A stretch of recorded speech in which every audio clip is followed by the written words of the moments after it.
ஓம் சாந்தி. 10/8/2026 காலை முரளி பாப்தாதா மதுபன். அப்பா சொல்றாரு, இனிமையான குழந்தைகளே, எப்படி தந்தை அபகாரிகள் மீதும் உபகாரம் செய்கிறாரோ அதே போல் நீங்கள் கூட ஃபாலோ ஃபாதர், அதாவது தந்தையை பின்பற்றுங்கள், சுகம் அளிப்பவராக ஆகுங்கள், இந்த தேகத்தை மறந்து கொண்டே செல்லுங்கள். கேள்வி: ஆத்ம உணர்வுடன், அதாவது தேகி அபிமானி ஆத்ம உணர்வுடன் இருப்பவர்களின் முக்கிய அடையாளங்கள் என்னவாக இருக்கும்? பதில்: ஒரு 6 பாயிண்ட் சொல்றாருன்னு நினைக்கிறேன். ஃபர்ஸ்ட் பாயிண்ட்: அவர்களுக்கு தங்களிடையே மிக மிக அன்பு இருக்கும். அவர்கள் ஒருபோதும் ஒருவர் மற்றவரின் குறைகளை வர்ணனை செய்ய மாட்டார்கள். 3. அவர்கள் மிக மிக சுகம் அளிக்கக்கூடியவர்களாக இருப்பார்கள். 4. அவர்களுடைய மகிழ்ச்சி ஒரு பொழுதும் மறைந்து போகாது. எப்பொழுதும் அளவற்ற குஷியில் இருப்பார்கள். ஒரு பொழுதும் கருத்து வேறுபாட்டில் கருத்து வேற்றுமையில் வரமாட்டார்கள். 6. ஆத்மாக்களாகிய நாம் சகோதர சகோதரிகள் ஆவோம். இந்த நினைவு மூலமாக குணத்தை கிரகிப்பவர்களாக, உள்வாங்குபவர்களாக இருப்பார்கள். அவர்களுக்கு எல்லாருடைய குணங்கள் தான் தென்படும். அவர்கள் சுயம் தாங்களும் குணவானாக இருப்பார்கள். மேலும் மற்றவர்களையும் குணவானாக ஆக்குவார்கள். 7வது பாயிண்ட்: அவர்களுக்கு ஒரு தந்தையை தவிர வேற யாரும் நினைவிற்கு வரமாட்டார்கள். ஓம் சாந்தி. உயர்ந்ததிலும் உயர்ந்த எல்லையில்லாத தந்தைக்கு முன்னால் குழந்தைகளாகி நீங்கள் அனைவரும் அமர்ந்து உள்ளீர்கள். இப்பேற்பட்ட தந்தை கிடைத்துள்ளார். எனவே நீங்கள் எவ்வளவு பாக்கியசாலியாவீர்கள். நீங்கள் ஞானக்கடலான தந்தையிடம் ஞான ரத்தினங்களினால் பையை நிரப்புவதற்காக, பை என்றால் புத்தி என்ற பையை நிரப்புவதற்காக, சம்பாதிப்பதற்காக தந்தையிடம் வந்துள்ளீர்கள். தந்தை இனிமையிலும் இனிமையான குழந்தைகளாகிய உங்களை எவ்வளவு உயர அழைத்து செல்கிறார். தந்தையோ குழந்தைகளாகிய உங்களை மட்டும் பார்க்கிறார். அவருக்கோ யாரையும் நினைவு செய்ய வேண்டியது இல்லை. இவருடைய, அதாவது பிரம்மா ஆத்மாவோ தந்தையை நினைவு செய்ய வேண்டி உள்ளது. நாங்கள் இருவருமோ குழந்தைகளாகி உங்களைத்தான் பார்க்கிறோம். எவ்வளோ அன்போட சொல்றாரு பாருங்க. அதாவது சிவபாபாவும் பிரம்மபாபாவும் சேர்ந்து நம்மளை தான் பார்க்குறாங்களாம். பார்க்கிறோம் என்று தந்தை கூறுகிறார். ஆத்மாவாகிய நானோ சாட்சி, அதாவது சாட்சி பார்வையாளர் ஆகி பார்க்க வேண்டி உள்ளது, பார்க்க வேண்டியது இல்லை. ஆனால் தந்தையின் சேர்க்கையில் நான் கூட அவ்வாறே பார்க்கிறேன். தந்தை கூடவோ இருக்கிறேன் அல்லவா. இதெல்லாம் பிரம்மபாபா சொல்றாரு. அவருடைய குழந்தை ஆவேன். எனவே கூடவே இருந்து பார்க்கிறேன். நான் உலகிற்கு எஜமானனாக ஆகி நான் தான் இதை செய்வது போல திருஷ்டி கொடுக்கிறேன். அதாவது தேகம் உட்பட அனைத்தையும் மறக்க வேண்டி உள்ளது. மற்றபடி தந்தை மற்றும் குழந்தை இருவருமே ஒருவராக ஆகி விடுகிறோம். அப்பாவும் குழந்தையும் சேர்ந்து தானே, அப்பாவுடைய உடம்புல பிரம்மபாபாவுடைய உடம்புல சிவபாபா இருக்கும்போது இவர் குழந்தை, அவர் அப்பா, 2 பேரும் சேர்ந்து ஒருவராக ஆகிடுறாங்களாம். எனவே தந்தை இனிமையான குழந்தைகளை நிறைய புருஷார்த்தம் செய்யுங்கள் என்று புரிய வைக்கிறார். நல்லா முயற்சி பண்ணுங்க. எப்படி தந்தை அபகாரிகள் மீதும் உபகாரம் செய்கிறார், கெட்டது செஞ்சவங்களுக்கும் நல்லது செய்கிறாரு, அதே போல நீங்களும் ஃபாலோ ஃபாதர், தந்தையை பின்பற்றுங்கள், சுகம் அளிப்பவராக ஆகுங்கள். தங்களுக்குள் ஒரு பொழுதும் சண்டை போடாதீர்கள். தங்களை ஆத்மா என்று உணர்ந்து இந்த தேகத்தை மறந்து கொண்டே செல்லுங்கள். ஒரு தந்தையை தவிர வேறு எதுவும் நினைவிற்கு வரக்கூடாது. இது கூட உயிருடன் இருந்தே இறந்த நிலை ஆகும். இந்த உலகத்திலிருந்து நாம் இறந்து விட்டது போல ஆகிவிட்டோம். நாம் இறந்தால் உலகமே இறந்து விட்டது போல என்று கூறவும் செய்கிறார்கள். உலகத்திலே அப்படிதான் சொல்லுவாங்க. நம்ம இறந்துட்டோம்னா அந்த உலகமே நம்மளுக்கு போயிடுச்சு. இங்கோ நீங்கள் உயிருடன் இருந்தே இறக்க வேண்டும். அந்த அளவுக்கு பிரச்சனைகள் வந்தாலும் கொஞ்சம் கூட நம்ம டிஸ்டர்ப் ஆகக்கூடாதுன்றாரு. இறந்து போன பாடிக்கு எதனா என்ன பண்ணாலும் ஒண்ணுமே தெரியாது. அந்த மாரி இருக்க சொல்றாரு. அதான் உயிருடன் இருந்தே இறக்க வேண்டும். சரீர உணர்வை நீக்கிக் கொண்டே செல்லுங்கள். தனிமையில் அமர்ந்து பயிற்சி செய்து கொண்டே இருங்கள். அதிகாலையில் தனிமையாக அமர்ந்து உங்களிடமே நீங்கள் உரையாடுங்கள். மிகவும் ஊக்கத்துடன் தந்தையை நினைவு செய்யுங்கள். பாபா, அவ்வளவுதான். இப்பொழுது நாங்கள் உங்களது மடியில் வந்தே விட்டோம். அவ்வளவே. ஒருவரின் நினைவிலேயே சரீரத்திற்கு முடிவு ஏற்பட்டு விட வேண்டும். அதாவது கடைசி நேரம் நம்ம ஆத்மா பிரியது ஒரு செகண்டு. அந்த நேரத்துல பாபா நினைவு வந்துடும். அதுக்கு தான் இவ்வளோ பிராக்டிஸ் பண்றோம். இதற்குத்தான் ஏகாந்தம் என்று கூறப்படுகிறது. தந்தையை நினைவு செய்து செய்து இந்த சரீரம் என்ற தோல் விடுபட்டு போயிடும் அப்படின்றார் பாருங்க. இந்த பழைய உலகம், பழைய உடல் முடிய போகிறது. மற்றபடி புருஷார்த்தம் முயற்சிக்காக மற்றபடி இந்த முயற்சிக்காக சங்கமத்தின் சிறிது காலம் உள்ளது. பாபா வந்திருக்கிறதே இந்த 100 வருஷத்துல இப்ப நம்மளாம் இப்பதான் வந்திருக்கிறோம். கொஞ்ச காலம்தான். முயற்சி பண்றது இந்த சங்கம யுகம். பாபா இந்த படிப்பு எதுவரைக்கும் நடக்கும் என்று குழந்தைங்க கேட்குறாங்களாம். எவ்வளோ நாள் நாங்கள் படிச்சுனே இருக்கிறது பாபா அப்படின்ட்டு. தெய்வீக ராஜதானி ஸ்தாபனை ஆகும் வரையும் கூறிக்கொண்டே இருப்பேன் என்று பாபா கூறுகிறார். பிறகு புது உலகிற்கு மாற்றம் ஆகிவிடுவோம். இது பழைய உடல். ஏதாவது கர்ம கணக்கு கூட நடந்து கொண்டே இருக்கும். இதில் பாபா உதவி செய்வார் என்ற இந்த நம்பிக்கை வைக்கக்கூடாது. ஐயோ, பாபா இது நம்பிக்கை வைக்கக்கூடாதுன்னா என்ன சொல்றாருன்னா, கர்ம கணக்கு பிரகாரம் வருது. ஆனா மழை போல பனி போல ஆயிடுமே கண்டி இது வரக்கூடாதுன்னு நினைக்கக்கூடாது. திவால் ஆயிடுச்சு, பைசாலாம் லாஸ் ஆயிடுச்சு, நோய்வாய்ப்பட்டுறீங்க. இது உங்களுடைய கணக்கு வழக்கு என்று தந்தை கூறுவார். ஆம், பிறகும் யோகத்தினால் ஆயுள் நீண்டுவிடும். நல்லா நினைச்சோம்னா அதை மீண்டும் மீண்டும் வந்துடுவோம். உங்கள் உழைப்பு செய்யுங்கள். ஆனா கிருபை வேண்டாது. எனக்கு வரவே கூடாது, பிரச்சனைன்னு நினைக்கக்கூடாது. வரும். ஆனா பாபா நினைச்சோம்னா மழை போல வருது, பனி போல போயிடும். தந்தையை எந்த அளவிற்கு நினைவு செய்வீர்களோ அது நன்மையே தான் உள்ளது. கூடுமான வரையும் யோக பலத்தை பயன்படுத்துங்கள். எப்படியாப்பட்ட பிரச்சனை வந்தாலும் அப்பாவை நினைவு பண்ணுங்க. பக்தி மார்க்கத்தில் என்னை கண்களுக்குள் மறைத்து கொள்ளுங்கள் என்று பாடுகிறார்கள். பிரியமான பொருளை கண்மணி உயிரினும் இனிய என்று கூறுகிறார்கள். கண்ணுக்குள்ளேயே இருக்கிறீங்க அப்படின்னு சொல்றாங்க இல்லையா? இந்த தந்தையும் மிகவும் பிரியமானவர் ஆவார். ஆனால் மறைமுகமாக இருக்கிறார். அவருக்காக சொல்லில் அடங்காத அன்பு இருக்கணும். சொல்லவே முடியாது. அந்த அளவுக்கு பாபா மேல அன்பு இருக்கணும். குழந்தைகளையோ தந்தை தன் கண்ணுக்குள் மறைத்துத்தான் வைக்கிறார். கண்கள் என்பது இந்த ஸ்தூல கண்கள் ஒன்றும் கிடையாது. இதுவோ புத்தியின் விஷயம். கண்ணுக்குள்ள வச்சிருக்கிறோம். நம்ம குழந்தைங்களோட கொஞ்சிரும் இல்லையா? கண்ணுக்குள்ளேயே இருக்கிறேன்ட்டு. அப்படின்னா கண்ணுக்குள்ளேயே வச்சிருக்கிறோம் எண்ணத்துல. ஸோ புத்தியின் விஷயமாகும். மிகவும் அன்பிற்குரிய நிராகாரமான தந்தை நமக்கு படிப்பித்து கொண்டிருக்கிறார். அவர் ஞானக்கடல், சுகக்கடல், அன்பின் கடல் ஆவார். அப்பேற்பட்ட மிகவும் அன்பிற்குரிய தந்தையிடம் எவ்வளவு அன்பு இருக்க வேண்டும்? குழந்தைகளுக்கு எவ்வளவு பலன் எதிர்பாராத சேவை செய்கிறார். எனவே குழந்தைகளாகி நீங்கள் கூட அவ்வளவே அன்புடன் சேவை செய்ய வேண்டும். ஸ்ரீமத் படி நடக்க வேண்டும். எங்காவது தங்கள் வழிப்படி நடந்தீர்கள் என்றால் உங்களுடைய அதிர்ஷ்டத்திற்கு கோடு விழுந்து விடும். குழந்தைகளாகிய உங்களுக்குள் மிக மிக ஆன்மீக அன்பு இருக்க வேண்டும். ஆனால் தேக அபிமானத்தில் வரும் காரணத்தால் அந்த அன்பு ஒருவருக்கு மற்றவரிடம் இருப்பதில்லை. ஒருவர் மற்றவரது குறைகளையே வெளிப்படுத்திக் கொண்டு இருக்கிறார். இன்னார் இப்படி இருக்கிறார், அவர் இப்படி செய்கிறார். நீங்கள் ஆத்ம உணர்வுடையவர்களாக இருக்கும் பொழுது யாருடைய குறைகளையும் வெளிப்படுத்திக் கொண்டு இருக்கவில்லை. தங்களுக்குள் மிகுந்த அன்பு இருந்தது. எப்பொழுது? சத்தியுகத்தில். இப்பொழுது மீண்டும் அதே நிலையை தாரணை செய்ய வேண்டும்.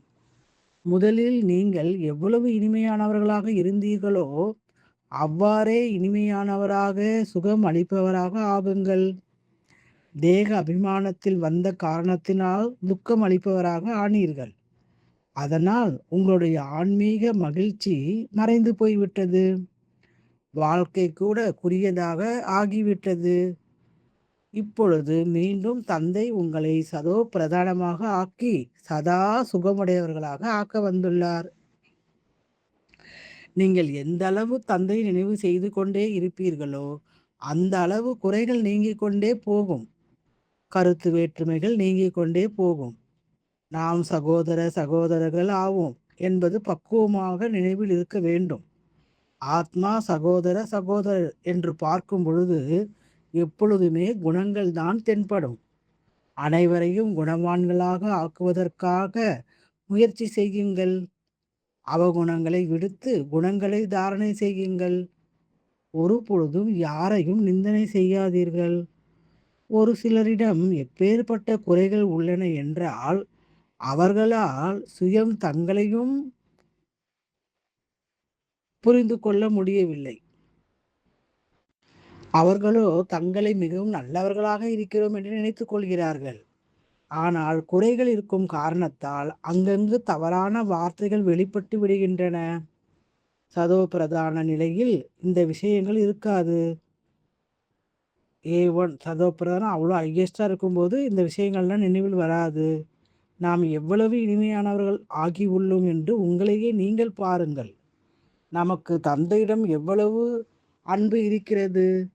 தந்தையுடன் முற்றிலுமாக ஒட்டி கொண்டு விடும் அன்பிற்கு அப்பேற்பட்ட அன்பு இருக்கணும். அப்படியே பிரிக்கவே முடியக்கூடாது. அந்த மாதிரி எண்ணத்தால அப்பேற்பட்ட அன்பு இருக்க வேண்டும். பாபா, நீங்கள் எங்களை எவ்வளவு உயர்ந்தவராக அறிவாளியாக ஆக்குகிறீர்கள். சொர்க்கத்தின் அதிபதி ஆக்குகிறீர்கள். இது போல உள்ளுக்குள் தந்தைக்கு மகிமை செய்து நெகிழ்ந்து போய்விட வேண்டும். எப்படி ஆக்குறீங்க பாபா? நெகிழ்ந்து போயிடணுன்றாரு. ஆன்மீக குஷியில் இருக்க வேண்டும். மகிழ்ச்சியை போன்ற சத்துணவு எதுவும் கிடையாது என்று பாடவும் செய்கிறார்கள். இது ஜானகிதாஜி அடிக்கடி சொல்லுவாங்க, மகிழ்ச்சியை போன்ற சத்துணவு கிடையாது, கவலையை போன்ற நோய் கிடையாது அப்படின்ட்டு. தந்தையை சந்திப்பதிலும் கூட எவ்வளவு மகிழ்ச்சி இருக்க வேண்டும். சங்கமத்தில்தான் குழந்தைகளாகிய உங்களுக்கு 21 பிறவிகள் எப்பொழுதும் மகிழ்ச்சியாக இருப்பதற்கான சத்துணவு கிடைத்து விடுகிறது. 21 பிறவிக்கு பவர்ஃபுல்லாக ஹெல்த்தியாக இருப்போம். பிறகு யாருக்குமே எந்த விஷயத்திலும் கவலை இருப்பதில்லை. இப்பொழுது எவ்வளவு கவலைகள் இருக்கின்றன. எனவே அதனுடைய பாதிப்பு இந்த சரீரத்தின் மீதும் வந்து விடுகிறது. உங்களுக்கோ எந்த ஒரு விஷயத்தின் கவலையும் இல்லை. இந்த மகிழ்ச்சியின் சத்துணவை நீங்கள் ஒருவருக்கொருவர் ஊட்டிக்கொண்டே இருங்கள்ன்றாரு. அப்பாவோட நினைவு தான் சத்துணவு. ஒருவர் மற்றவருக்கு இந்த பலத்த உபசாரம் செய்ய வேண்டும். இப்பேற்பட்ட உபசாரம் மனிதர்களுக்கு செய்ய முடியாது. நீங்கள் தந்தையின் ஸ்ரீமத் படி இந்த உபசாரம் செய்கிறீர்கள். எவர் ஒருவருக்கும் தந்தையின் அறிமுகம் அளிப்பது இதுதான் சேம நலம் கூட ஆகும். அப்பாவுடைய அறிமுகத்தை கொடுத்தீங்கனாலே போதும், அவங்கவுங்க சந்தோஷமாயிடுவாங்கன்றாரு. இது ஞானம் மற்றும் யோகத்தின் முதல் தரமான அதிசயமான சத்துணவு ஆகும். இந்த சத்துணவு ஒரே ஒரு ஆன்மீக மருத்துவர் மூலமாக கிடைக்கிறது. மன்மனா பவ மத்தியாஜி பவ, அவ்வளவுதான். அப்பாவை நினைவு பண்ணுங்கள், ஆஸ்தி நினைவு பண்ணுங்கள். 2 மகா வாக்கியங்களின் சத்துணவு ஆகும். மிகவும் அன்பிற்குரிய தந்தையிடமிருந்து உலக அரசாட்சி கிடைக்கிறது. இது ஏதோ குறைவான விஷயமா என்ன? உலக அரசாட்சியே கிடைக்கிறதோ குறைவான விஷயமான்னு கேட்குறாரு. இந்த 2 மகா வாக்கியங்களே பெயர் பெற்றவை ஆகும். இது மன்மனா பவ மத்தியாஜி பவ. இந்த 2 மகா வாக்கியங்களால் நீங்கள் எவர் ஹெல்த்தி அண்ட் எவர் வெல்த்தியும் ஆயிடுறீங்க. என்றும் ஆரோக்கியம் மற்றும் என்றும் செல்வம் உடையவர்களாக ஆகிவிடுகிறீர்கள். எனவே குழந்தைகளாகிய நீங்கள் இந்த விஷயங்களை நினைவு செய்து மகிழ்ச்சியாக இருக்க வேண்டும். இறை மாணவ வாழ்க்கை தான் சிறந்த வாழ்க்கை என்ற பாடல் கூட இப்பொழுதுக்கானது ஆகும். உலகத்துலேயும் students life is the best லைஃப்னு சொல்லுவாங்க இல்லையா? அதோட கூட இறை மாணவ காட்லி ஸ்டூடெண்ட்ஸ் லைஃப் அப்படின்றார் பாபா. கூடுமான வரையும் ஒருவர் மற்றவருக்கு இந்த ஆன்மீக சத்துணவை சேர்ப்பியுங்கள். ஒருவர் மற்றவரை முன்னேற்றுங்கள். நேரத்தை வீணாக்காதீர்கள். மிகவும் பொறுமையுடன், கம்பீரத்தன்மையுடன், அறிவுடன் தந்தையை நினைவு செய்யுங்கள். பாருங்க, கம்பீரத்தன்மையுடன், அறிவுடன் தந்தையை நினைவு செய்யுங்கள். பொறுமையாகவும் நினைவு செய்யுங்க. உங்கள் வாழ்க்கையை வைரம் போல ஆக்குங்கள். இனிமையான குழந்தைகளே, தந்தையிடமிருந்து கிடைக்கும் ஸ்ரீமத் படி நடப்பதில் கவனக்குறைவாக இருக்கக்கூடாது. பகவான் சொல்றாருன்னா அதன் பிரகாரம் நடக்கணும். தந்தையுடைய செய்தியை அனைவருக்கும் சேர்ப்பிக்க வேண்டும். எல்லாருக்கும் தந்தையின் செய்தியோ கிடைக்க வேண்டும் அல்லவா? செய்தி மிகவும் எளிதானது. என்ன செய்தி? தன்னை ஆத்மா என்று உணர்ந்து தந்தையை நினைவு செய்யுங்கள். மேலும் கர்ம இந்திரியங்கள் மூலமாக மற்றும் மனம், சொல், செயல் மூலமாக எந்த ஒரு தீய செயலும் செய்யாதீர்கள். இதுதான் மெயின் மெசேஜ். ஒரு நாள் உங்களுடைய இந்த அமைதியின் பலத்தின், அதாவது சைலன்ஸ் பவர் மூலம் குரல் கட்டாயம் வெளிப்படும். நாளுக்கு நாள் உங்களுடைய முன்னேற்றம் ஏற்பட்டு கொண்டே போகும். உங்களுடைய பெயர் புகழடைந்து கொண்டே போகும். இந்த பிரம்மகுமாரிகள் யார் இவங்களுக்கு வழி நடத்துகிறாங்கன்னு தெரிஞ்சிடும்ன்றாரு. இது நல்ல ஸ்தாபனம், நல்ல காரியம் செய்து கொண்டிருக்கிறார்கள், வழியும் மிகவும் எளிதானதாக கூறுகிறார்கள் என்று எல்லாரும் புரிந்து கொண்டு விடுவார்களாம். எல்லாருமே புரிஞ்சுப்பாங்களாம். இந்த பிராமணர்களின் காரியம், இந்த பிராமணர்களின் விருட்சம் மிகவுமே பெருகி கொண்டே போகும். பிரஜைகள் அமைந்து கொண்டே போவார்கள். சென்டர்கள் நிறைய விருத்தி அடைந்துவிடும். உங்களுடைய கண்காட்சிகள் கூட கிராமங்களில் நடக்கும். குழந்தைகளாகி நீங்கள் மிக உயர்ந்த சேவை செய்ய வேண்டும். உங்களுடைய புது சென்டர்கள் திறந்து கொண்டே போகும். அவை மூலம் அநேக மனிதர்கள் வந்து தங்களது வாழ்க்கையை வைரம் போல அமைத்து கொண்டே இருப்பார்கள். நீங்கள் மிகவும் அன்புடன் ஒவ்வொருவரையும் பராமரிக்க வேண்டும். பாவம், எங்காவது அவர்களது கால் வழுக்கிவிடக்கூடாதே, திசை தவறி சென்றுவிடக்கூடாதே என்ற கவனம் கொள்ள வேண்டும். எந்த அளவிற்கு அதிகமான சென்டர்கள் இருக்குமோ அந்த அளவிற்கு அதிகமானோர் வந்து உயிர் தானம் பெறுவார்கள். குழந்தைகளாகி உங்களது பிரபாவம் வெளிப்படும் பொழுது இங்கு வந்து எங்களுக்கு மனிதனை தேவதையாக ஆக்கக்கூடிய ராஜயோகத்தை கற்பியுங்கள் என்று நிறைய பேர் அழைப்பார்களாம். பாருங்க, இனி முன்னால் போக போக அதே பகவான் அபுவில் வருகை தந்துள்ளார் என்று மிகவுமே கிளர்ச்சி ஏற்படும். எல்லாரும் தெரிஞ்சுப்பாங்களாம், மவுண்ட் அபுல பகவான் வந்துட்டாரு அப்படின்றத. இந்த சமயத்தில் பழைய உலகத்தில் சர்வதேச குழப்பங்கள் உள்ளன, இன்டர்நேஷனல் குழப்பங்கள் இருக்கிறது. இப்பொழுது இந்த எல்லா குழப்பங்களும் முடிய போகிறது. இதை பற்றி நீங்கள் எந்த ஒரு கவலையும் பட வேண்டியதில்லை. இதை பொருட்படுத்தாதீர்கள். இப்பொழுது இந்த பழைய உலகம் போய்விட்டது போலவேதான். இதன் மீது பற்று கொள்ளக்கூடாது என்று நீங்கள் எல்லாருக்கும் கூறுங்கள். ஒருவேளை பற்று இருந்தது, இதயம் தூய்மையாக இருக்கவில்லை என்றால் அளவற்ற குஷி கூட இருக்காது. குழந்தைகளுக்கு ஏராளமான ஞான செல்வத்தின் பொக்கிஷம் கிடைத்து கொண்டே இருக்கிறது. எனவே அளவற்ற மகிழ்ச்சி இருக்க வேண்டும்.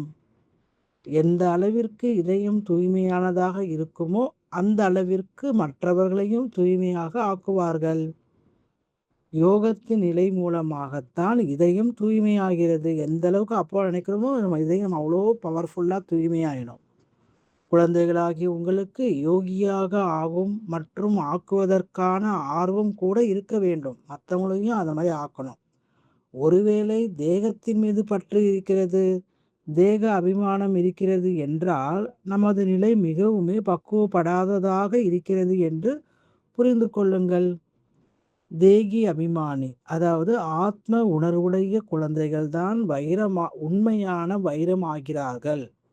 எனவே கூடுமான வரையும் ஆத்ம உணர்வில் இருப்பதற்கான பயிற்சி செய்யுங்கள். நல்லது. இனிமையிலும் இனிமையான, காணாமல் போய் வெகு காலம் கழித்து தேடி கண்டெடுக்கப்பட்ட செல்லமான குழந்தைகளுக்கு தாயும் தந்தையும் ஆகிய பாப்தாதாவின் அன்பு நினைவுகள் மற்றும் காலை வணக்கம். ஆன்மீக தந்தையின் ஆன்மீக குழந்தைகளுக்கு அன்பு நினைவுகள் நமஸ்காரம். ஆன்மீக தந்தைக்கு ஆன்மீக குழந்தைகளின் அன்பு நினைவுகள் மற்றும் நமஸ்காரம். தாரணைக்கான முக்கிய சாரம். ஃபர்ஸ்ட் பாயிண்ட்டு, தந்தைக்கு சமானமாக நிர் அகங்காரியாகி, அதாவது அகங்காரமற்றவராகி மிகவும் அன்புடன் அனைவருக்கும் சேவை செய்ய வேண்டும். ஸ்ரீமத் படி நடக்க வேண்டும். தனது வழிப்படி நடந்து தங்களது அதிர்ஷ்டத்திற்கு கோடிட்டு கொண்டு விடக்கூடாது. அதிர்ஷ்டத்துக்கு மேலே கோடை போட்டுக்காதீங்கன்றார். சங்கம யுகத்தில் தந்தை மூலமாக கிடைத்திருக்கும் மகிழ்ச்சியின் சத்துணவை சாப்பிட்டு கொண்டும் மற்றவர்களுக்கும் ஊட்டிக்கொண்டும் இருக்க வேண்டும். தங்களது நேரத்தை வீணடிக்கக்கூடாது. மிகவும் பொறுமையுடனும் கம்பீரத்தன்மையுடனும் அறிவுடனும் தந்தையை நினைவு செய்து தங்களது வாழ்க்கையை வைரம் போல ஆக்கிக்கொள்ள வேண்டும். வரதானம். ஆசைகளை ஆசையற்றவராக மாற்றக்கூடிய, அதாவது பரிவர்த்தனை சக்தி மூலமாக, பரிவர்த்தனை சக்தி சுரூபமாக ஆத்மா ஆகுக. ஆசையை ஆசையே என்னன்னு தெரியாத மாதிரி மாற்றணும். அந்த மாதிரி சக்தி சுரூபமாக ஆயிடணுன்றார். சக்தி சுரூபமாக ஆகணுமா? ஆகுவதற்கு மெயினாக பற்றிலிருந்து பற்றற்றவராக பரிவர்த்தனை செய்யுங்கள். பரிவர்த்தனைனா மாற்றம் செய்யுங்கள்.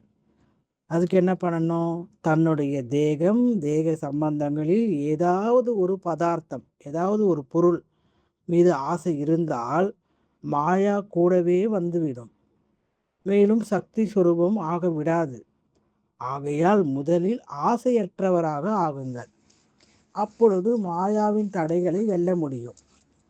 தடைகள் வருவதைக் கண்டு கூக்குரல் போடுவது, பயப்படுவது, இவற்றிற்கு பதிலாக சக்தி சுரூபத்தை தாரணை செய்யுங்கள். அப்பொழுது தடைகளை வென்று விடுவீர்கள், வென்றவராகவும் ஆயிடுவீங்க அப்படின்றார். ஸ்லோகன்.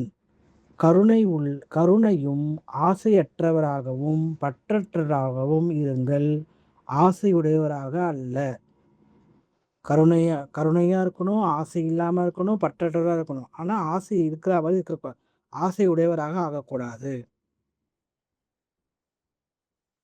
இன்னைக்கு மாதேஸ்வரி அவர்களின் விலை மதிப்பிட முடியாத மகா வாக்கியம் இந்த வானிலை வந்திருக்கு. அதையும் கொஞ்சம் பார்த்துடலாம். வாழ்க்கையின் நம்பிக்கை நிறைவு பெறுவதற்கான அழகான நேரம் இந்த நேரம். வாழ்க்கையின் நம்பிக்கையெல்லாம் நிறைவு பெறுவதற்கான அழகான நேரமே இதுதான்றார். அதை பற்றி இப்போ படிக்கலாம். ஒரு நிமிஷம். வாழ்க்கையின் நம்பிக்கை நிறைவு பெறுவதற்கான அழகான நேரம். வாழ்க்கையில் எப்பொழுதும் சுகம் மற்றும் அமைதி கிடைக்க வேண்டும் என்ற நம்பிக்கை அனைத்து ஆத்மாக்களாகிய நமக்கு வெகுகாலமாக இருந்தது. இப்பொழுது அநேக பிறவிகள் விருப்பம் எப்பொழுதாவது நிறைவேறும் அல்லவா? இப்பொழுது இது நம்முடைய கடைசி பிறவி. அந்த கடைசி பிறவியினுடையதும் கடைசியாகும். கடைசி பிறவியும் கடைசி நேரத்தில் இருக்கிறோம். நானோ இப்பொழுது சிறியவனாக இருக்கிறேன் என்று யாருமே நினைக்காதீர்கள். உடலால் நினைக்காதீங்க. உடலுக்கு இத்தனை வயசு ஆகுதுனோ. சிறியவர்களோ பெரியவர்களோ சுகமோ வேண்டும் அல்லவா? ஆனால் எந்த பொருள் காரணமாக துக்கம் கிடைக்கிறது என்பது பற்றிய ஞானம் கூட முதலில் வேண்டும். எதனால நம்ம துக்கப்படுறோம்னு ஞானம் வேணும். இந்த 5 விகாரங்களில் சிக்கிய காரணத்தால் எந்த ஒரு கர்ம பந்தனம் அமைக்கப்பட்டு விட்டுள்ளதோ அவற்றை பரமாத்மாவின் நினைவு என்ற அக்னி மூலமாக சாம்பலாக்க வேண்டும் என்ற ஞானம் இப்பொழுது உங்களுக்கு கிடைத்துள்ளது. இது கர்ம பந்தனத்திலிருந்து விடுபடுவதற்கான எளிதான உபாயம். எப்படியாப்பட்ட பிரச்சனைகள் வந்தாலும் அப்பாவை நினைச்சு அதை போக்கிடணும். பகவான் இந்த சர்வ சக்திவான் பாபாவை நடந்தாலும் சென்றாலும் மூச்சுக்கு மூச்சு நினைவு செய்யுங்கள். இப்பொழுது இந்த உபாயத்தை கூறுவதற்கான உதவி சுயம் பரமாத்மா வந்து செய்கிறார். ஆனால் இதில் புருஷார்த்தமோ, அதாவது முயற்சி ஒவ்வொரு ஆத்மாவும் செய்ய வேண்டும். பரமாத்மாவோ தந்தை, ஆசிரியர், குரு ரூபத்தில் வந்து நமக்கு ஆஸ்தி கொடுக்கின்றார். எனவே முதலில் தந்தையினுடையவர் ஆக வேண்டும். ஃபஸ்ட்டு அவர் குழந்தையாயிடணும். பிறகு ஆசிரியரிடம் படிக்க வேண்டும். அந்த படிப்பின் மூலம் வருங்கால பல பிறவிகளுக்கான சுகத்தின் பிராப்தி அமையும். அதாவது ஜீவன் முக்தியின் பதவியில் முயற்சிக்கேற்ப பதவி கிடைக்கிறது. மேலும் குருவின் ரூபத்தில் பரிசுத்தமாக ஆக்கி முக்தி அளிக்கின்றார். எனவே இந்த ரகசியத்தை புரிந்து அப்பேற்பட்ட முயற்சி, அதாவது புருஷார்த்தம் செய்ய வேண்டும். இதுவே பழைய கணக்கை முடித்து புதிய வாழ்க்கையை அமைப்பதற்கான நேரமாகும். இதே நேரத்தில் எவ்வளவு புருஷார்த்தம், அதாவது முயற்சி செய்து தங்களது ஆத்மாவை தூய்மையாக ஆக்கிக் கொள்வார்களோ அந்த அளவிற்கே தூய்மையான பதிவுகளும் நிரம்பும். மேலும் அது முழு கல்பத்தில் நடந்து வரும். எனவே இந்த நேரத்தின் சம்பாத்தியத்தை பொறுத்தே முழு கல்பமும் இருக்கும். இப்போ எவ்வளவோ நம்ம பாபா நினைவிலிருந்து சுகம் சாந்தியெல்லாம் அனுபவம் பண்ணுறோமோ, சேர்த்து வச்சிருக்கிறோமோ, அதுதான் முழு கல்பத்துக்கும் வரும். சொல்றார், பாருங்கள், இந்த நேரத்தில் தான் உங்களுக்கு முதல் இடை கடை பற்றிய ஞானம் கிடைக்கின்றது. நாம் அதே தேவதை ஆக வேண்டும். மேலும் நம்முடையது ஏறும் கலையாகும். பிறகு அங்கு போய் பிராப்தியை அனுபவிப்போம். அங்கு தேவதைகளுக்கு நாங்கள் பின்னால் விழுந்து விடுவோம் என்பது பற்றி தெரிய வராது. இப்போ நம்மளுக்கு தெரியுது நம்ம தேவதை ஆக போகிறோன்ட்டு. அங்கே தேவதை ஆகிட்டு நம்ம அடுத்தது இறங்கினே வருவோம் குணத்தால் அப்படின்னு தெரியாது. அப்புறம் மனிதனாகணும்னு தெரியாது. ஒருவேளை சுகம் அனுபவித்த பிறகு விழ வேண்டி இருக்கும் என்பது தெரிய வந்தது என்றால், விழப்போகிறோம் என்ற கவலையில் சுகத்தை கூட அனுபவிக்க முடியாமல் போய்விடுவீர்கள். எவ்வளோ அழகாக சொல்கிறாரு பார்த்தீங்களா? இப்போ நம்மளுக்கே நாளை கஷ்டம் வரப்போகுது, கஷ்டப்படுறதுன்னா இன்றைக்கி சந்தோஷமாகவே இருக்க முடியாது. அந்த மாதிரி. எனவே மனிதர்கள் எப்பொழுதும் ஏறுவதற்கான முயற்சி, புருஷார்த்தம் செய்கிறார்கள். அதாவது சுகத்திற்காக சம்பாதிக்கிறார்கள் என்ற நியமம் இயற்றப்பட்டுள்ளது. ஆனால் நாடகத்தில் பாதி பாதி பாகம் அமைக்கப்பட்டுள்ளது. அந்த ரகசியத்தை நாம் அறிந்துள்ளோம். ஆனால் எந்த சமயத்தில் சுகத்தின் முறை வருகிறதோ புருஷார்த்தம் செய்து சுகத்தை பெற வேண்டும். இதுதான் புருஷார்த்தத்தின் சிறப்பு. நடிகருடைய வேலை நடிக்கும் பொழுது முழுமையான சிறப்புடன் பாகத்தை நடிப்பது. நம்ம நடிக்கிறத கரெக்டாக நடிக்கணும். பார்ப்பவர்கள் என்ன சொல்லணுமா, ஆகா ஆகா என்று கூறி பாராட்டக்கூடிய வகையில் இருக்க வேண்டும். எனவே கதாநாயகன் கதாநாயகியின் ஹீரோ ஹீரோயின் பாகம் தேவதைகளுக்கு கிடைத்துள்ளது. அவர்களுடைய நினைவார்த்த சித்திரங்களுக்கு பாடலும் பூஜையும் நடக்கிறது. நிர்விகாரி இல்லறத்தில் இருந்து தாமரை மலர் போன்ற நிலையை அமைப்பது, இதுவே தேவதைகளின் சிறப்பு ஆகும். இந்த சிறப்பை மறந்த காரணத்தினால்தான் பாரதத்திற்கு இப்பேற்பட்ட துர்கதி ஏற்பட்டுள்ளது.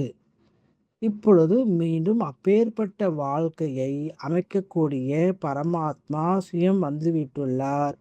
இப்பொழுது அவரது கையை பிடித்து கொள்வதன் மூலம் வாழ்க்கை என்ற படகு கடந்து சென்றுவிடும். நல்லது. ஓம் சாந்தி.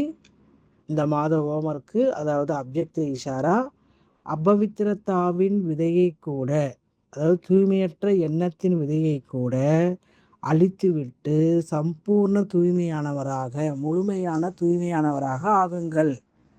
நான் சங்கம யுக பிராமணன் ஆவேன். பிராமணன்னா குணங்கள்.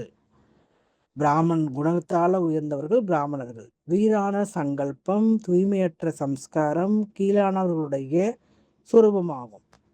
இந்த அபவித்திரத்தா, அதாவது தூய்மையற்ற மற்றும் பாபாவின் நினைவற்ற சம்ஸ்காரம் என்பது பிராமணனாகிய என்னுடையது அல்ல. கீழான சம்ஸ்காரம் அதெல்லாம் என்னுடையது கிடையாது. அது கீழான தன்மை உடையது. இப்போ குணத்தால் கீழான தன்மைகள், தொழிலால கிடையாது என்ற அனுபவம் ஏற்படும். அவைகளை என்னுடைய என்று புரிந்து கொண்டால் மாயையின் வசமாகி குழப்பம் அடைவதாகும். கோபப்படுவது, வெறுப்பு, பயப்படுறது, கவலைப்படுறதெல்லாம் கீழான தன்மை. பாபா கிடைச்சோட நம்ம எப்பொழுதுமே மகிழ்ச்சி என்ற சத்துணவுல மகிழ்ச்சியாக இருக்கணும் அப்படின்னு எனக்கு சொல்கிறார். ஓகே. ஓம் சாந்தி. தேங்க்யூ பாபா.